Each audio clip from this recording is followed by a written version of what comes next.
So this morning, I want you and I to look together at this message, this narrative in 1 Samuel. I tell you, it was good to me when I was reading it. As I was preparing it, it was getting down under my skin because I started thinking, Daphne, that we live with one of two pools, either desire or discontentment. And all of us struggle with the feeling that we either don't have enough or what somebody else has might be a little better. All of us in this room, we struggle with that. Do you know what? Desire makes us reach for what we don't have, and discontentment makes us despise what God has already given us. All of us in this room, we are somewhere between one of those pools of desire on one hand or discontentment on the other hand. All of us, at some point along our life, we struggle with this. And you know what? Culture don't help us, does it? It doesn't help us at all, because in fact, it fuels the fire of desire and discontentment in us. We see it all the time. You know, if you got a big thing, don't be satisfied with that. You need the bigger thing. And if you already got the bigger thing, that ain't enough. You need to get the biggest thing that they have. Or you say, I got the fast thing. And culture say, that ain't enough. You need a faster one. And you say, well, I got the faster one. Then they'll send you and show you a commercial and say, we've got something better than the fast and the faster. We got the fastest. And you'll say, I got to get it. I got to have it. That's what culture does. We are inundated with commercials and images all the time. You watch Kira, is it QVC or Home Shopping Network? And they'll be selling something and they'll make it look so good and attractive, Travion, and they'll say, you should have this. They'll say, Tara, you owe it to yourself. The holidays are coming and you need this next new thing. I don't care what it is. And I'm wrapped. I be telling Kira, because she got an account, and I say, get that and get it in this color. Because that's what culture does. It makes us either lean into desire. We got to have something. We must have it. The faster, or the fastest, or it makes us discontent with what we have. We'll say, well, I got one, but I had it for a long time. It's time for me to freshen up. And then we get all, we become altruistic. We'll say, well, I'll get me a new one, and I'll just give so-and-so my old one. Because y'all ain't saying nothing in here, because, you know, they just starting out. They got a new place, and I want to hook them up. You know, like we being a blessing. But that's what culture does to us. And the world tells us that we need more. And the world and the culture tells us not to be satisfied and not to be content. It's like we complain with a loaf of bread under our arms. We go and we walk in that store and we go, well, I ain't going to get but one thing. I don't need but one thing. And you go in and they got something else on sale. It happened to me when I go into HEB all the time. I go into HEB for one or two things. I know what I'm going to get, Lawrence, and I come out there and they ask me at the counter. I think they're trained and programmed to tell you this. Did you find everything? And I say, yeah, I found more than everything that I needed.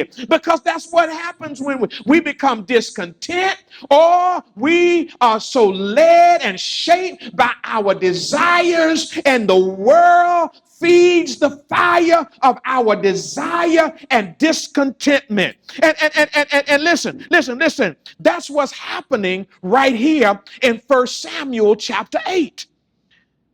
Israel looks around and sees what everybody else has, and they decide, Tio, that what God has done for them and what God has given them is not enough.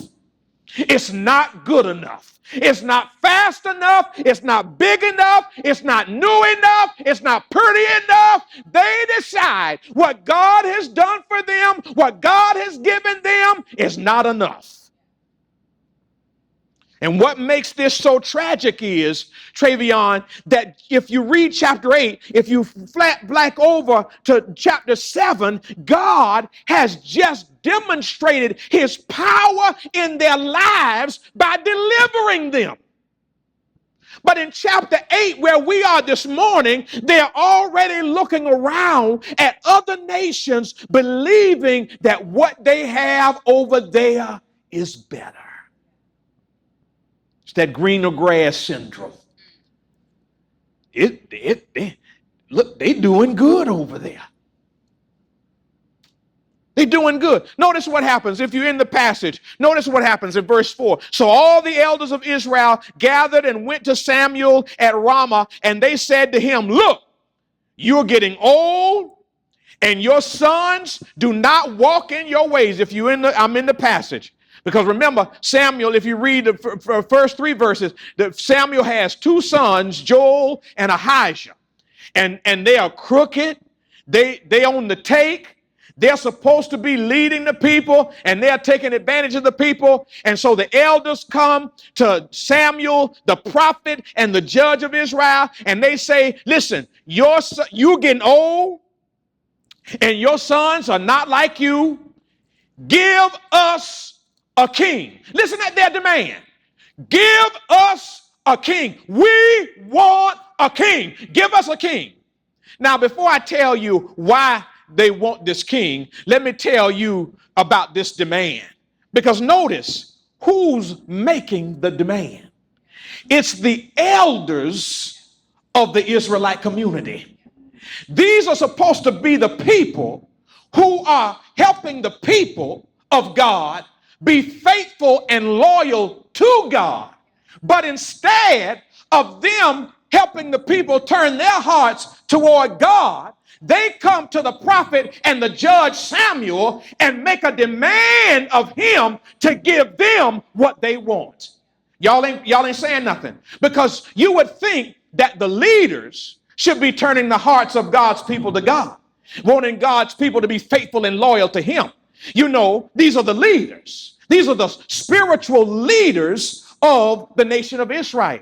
They're supposed to be, Daphne, the wise and mature ones. Like moms and dads and aunts and uncles and grandparents ought to be the wise and mature ones who are leading your family, your children, your grandchildren, your nieces and nephews to be loyal and faithful to God, to be loyal and faithful to God and serve him only. But no, it's the spiritual leaders supposed to be that are turning the people away from God.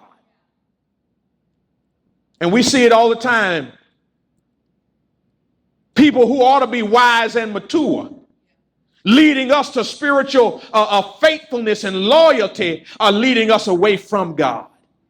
Notice who's doing the demand. Notice who's making the demand. And we appoint a king to judge us the same as all the other nations have. I'm going to tell you why in a minute.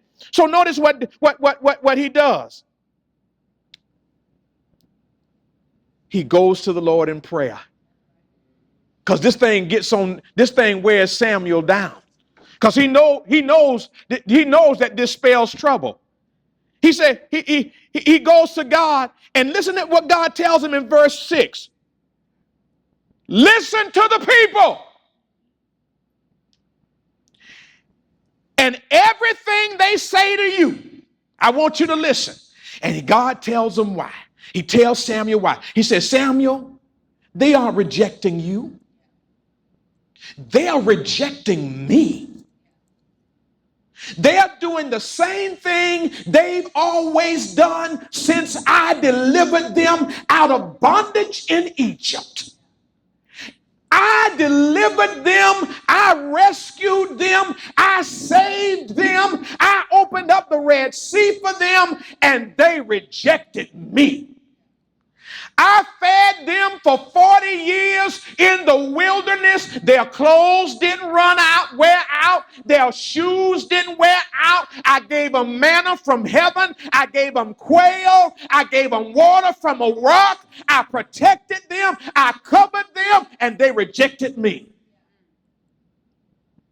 Samuel, don't take this personally. What they're doing to you, they're doing the same thing to you. And notice what God says in verse 8, at the end of verse 8. They are abandoning me and worshiping other gods. Listen to their demand. They've got the God of all creation, the one who spoke the world into existence, and they reject him. And we do the same thing. God has done the same thing for us. He's delivered us and rescued us. When we were in bondage to sin and death, when we were lost, God came and delivered us from bondage and shame and sin. And we do the same thing Israel does. We reject God. We forget all that God has done, all the ways that God has made, all the doors that God has opened, all the opportunities that God has provided, all the times God protected you. You don't even know sometime what God protected you from until 1, 2, 3 years later when the Lord showed you. You remember when you were in that situation and you were going down for the count and you didn't even know it. You know what? I was the one that you thought, you remember footprints on the beach on the sand. You remember you thought you were by yourself. You weren't by yourself. It was in those times that I was with you. I picked you up. I carried you. I defended you. People were out to get you. You didn't even know it. It was me. And we reject God because we want an idol. We want something less than God. Notice their demand. But notice what God says to them, Travion. He say, give them what they want. But he said, but give them a warning. He said, give them a warning. I love this because several years ago, Kenzel, at the Yosemite National Park, at the Vernal Falls is a waterfall at Yosemite National Park, Lawrence, and 3 young people crossed the barriers that the National Park Service have set at the Vernal Falls. They crossed the barrier. These young adults cross the barriers and they fall into the Vernal Fall. Oh, they fall over the Vernal Fall. Now you look at this. You look this up. I'm not making this up. The Vernal Fall, Sister Carolyn, is a 317-foot drop. Let me put it for you. It's like going to the top tower of a 30-story building and falling down on the pavement. 30 feet. Imagine that. You're in a 30-story tower. Go downtown. Go to the Williams Tower over in the Galleria or downtown. Go up 30 stories and drop. That's what it's like, Daphne, dropping from Vernal Fall. There were signs posted. There were barricades. People even shouted, come back, come back. But you know what they did? Barricades, they stepped over the barricade. Signs, don't cross. They went around the sign. Stepped into the river. And the current caught one of them. She fell. The other 2 people tried to save her, and they got swept away too. And one slipped, and the others tried to help, and all of them were swept over the edge. You can Google this. Now, the tragedy was not that there were no warnings. The tragedy was they ignored the warnings. That's what's here. Notice God tells Samuel, warn these people. I want you to tell them that they want a king. Okay. Let me tell you what the warnings are. And if you begin at verse 11 through 17, Samuel gives them warnings. Notice what he said. He said, these are the rights of the king who will reign over you. He will take your sons and put them to his house, put them to use in his chariots. That's they're going to war, on his horses or running in front of his chariots. He can appoint them for use as commanders of thousands or commanders of 50 to plow his ground, to reap his harvest, or to make his weapons of war and the equipment for his chariot. You see that? Look, come, walk with me. He can take your daughters to become perfumers or cooks or bakers. He can take your best fields and your vineyards and your olive orchards and give them to his servants. He can take a tenth of your grain. Look, watch this. And your vineyards and give them to his officials and servants. He can take your male servants, your female servants, your best cattle, your donkey, and he can use them to be his servants. You see that? I want you to notice 6 times one word is repeated. In verse 11, take. Y'all walk with me now. In verse 13, y'all see it? Take. In verse 14, y'all walk with me. Take. Y'all see it? In verse 15, what you see? Take. In verse 16, what do you see? Come on, come on. Verse 17, what you see? You want a king, and this is what the king gonna do to you. He ain't gonna give you, he gonna take everything from you. This is what you want. A king who takes. That's the warning. Listen, this is merciful, because just like those young adults got that warning, they ignored it, and that water took them to their death.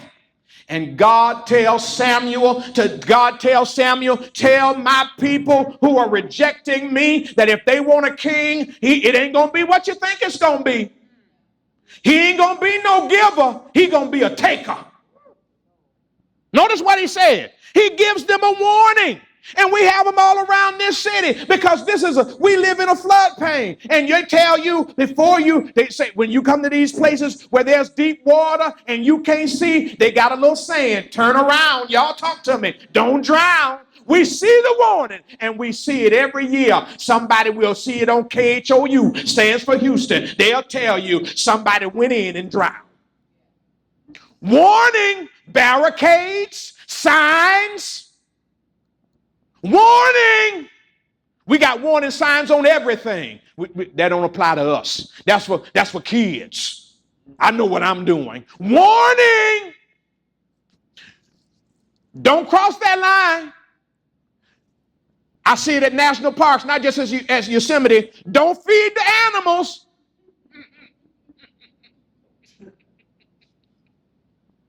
I saw it. I don't know if it was in this country, but it was in another country, and they had signs. Don't feed the animals. The bears, and I think this one was a lion. And she went to feed the lion, and guess what the lion did? He ate her. They make a demand, and God gives them a warning. And you know what? God does the same thing for us. Hear me, church, because let me tell you what a warning is. A warning is really an act of mercy, because God ain't got to give you no warning. God don't owe you no warning. You are not entitled. Somebody should have told me. God tells them. You want a king. Let me tell you, listen, this is what God is saying. Let me read you the fine print. Because you think you want a king, but let me tell you what this king gonna be. They make the demand, God gives them a warning. This king is gonna be a taker. And everything in your life that you bow down to and make a king in your life, I don't care what it is or who it is, it's gonna be a taker. It's going to take health. It's going to take peace. It's going to take your joy. It's going to take your happiness. It's going to take everything that is meaningful and valuable to you if you worship it. I wish I didn't know what I was talking about. The decisions and the choices that I made. I remember I can hear friends in my ear right now say, you ain't got to do that. Don't do that. But no, don't listen. I do what I want to do. I did not heed the warning. It don't matter to tell me what to do. I'm grown. I didn't heed the warning. I was so enamored with my demand and my desire and my discontentment that I was wrapped up in my demand and I ignored the warning.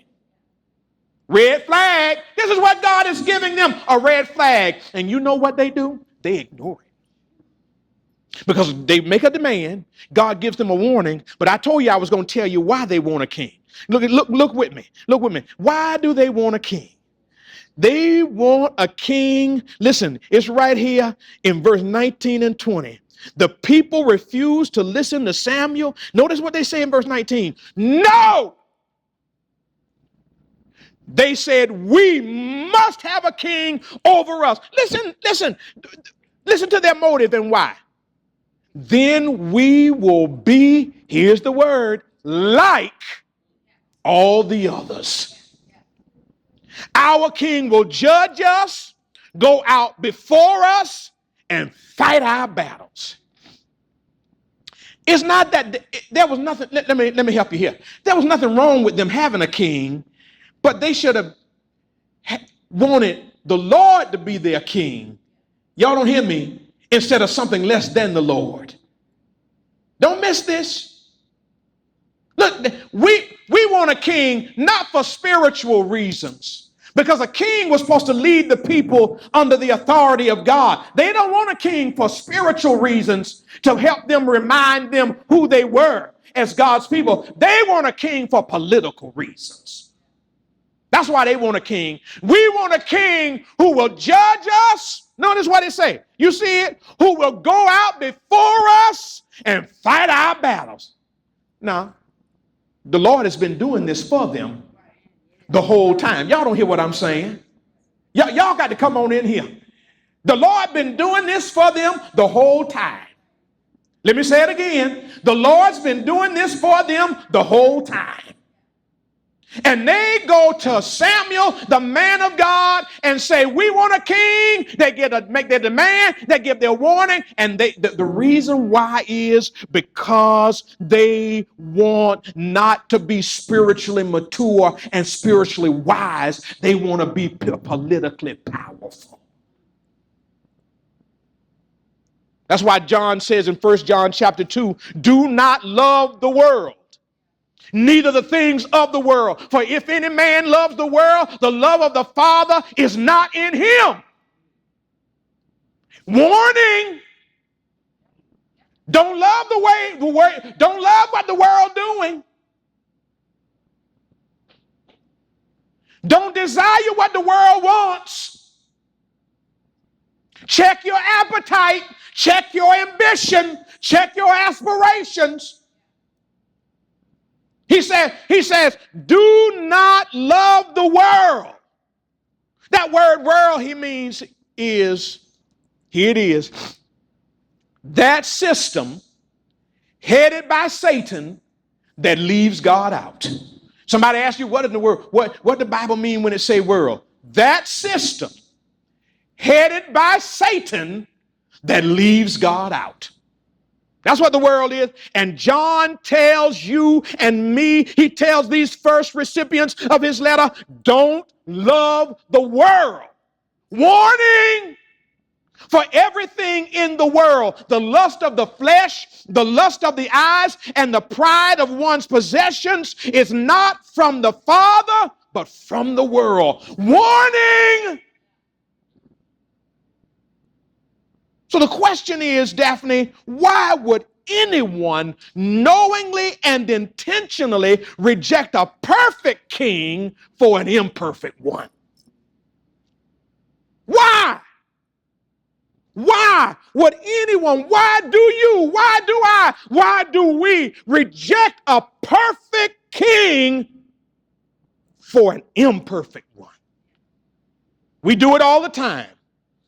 We give up the we give up the ultimate for the immediate. Y'all quiet, but I'm preaching this morning. We choose short-term comfort over long-term faithfulness. We surrender the greater blessing for a lesser satisfaction. Listen, we trade the certainty of God's promises for the illusion of immediate control.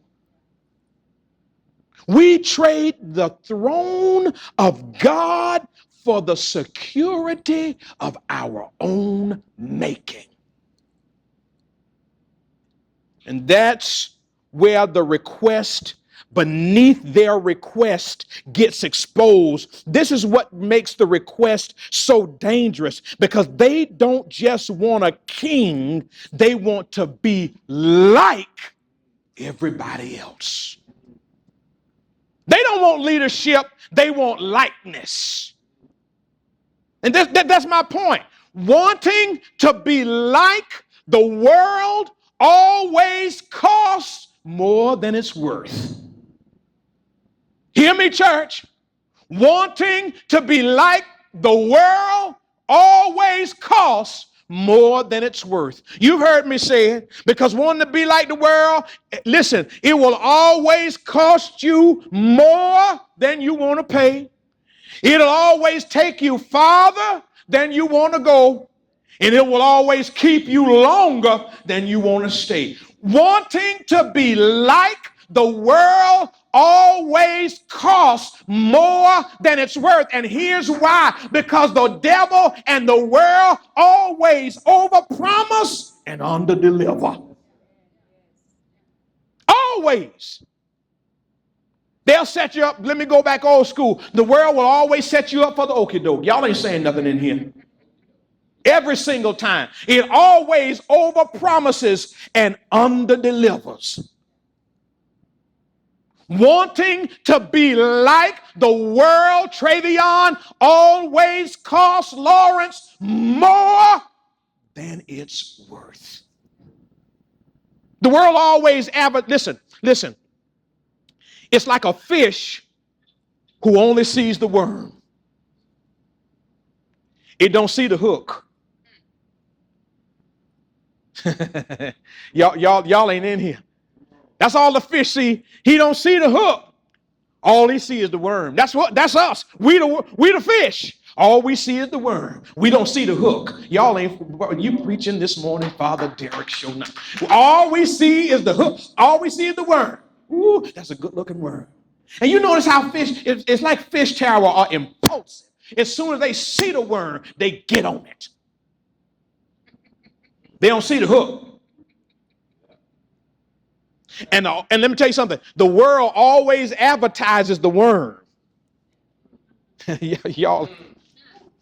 Always advertises the worm. But you know what? God sees the hook. I'm done. Here's what I want you to do this week.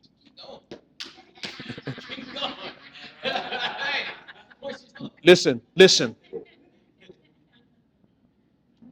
Don't crown what can't save you. Don't crown what can't save you.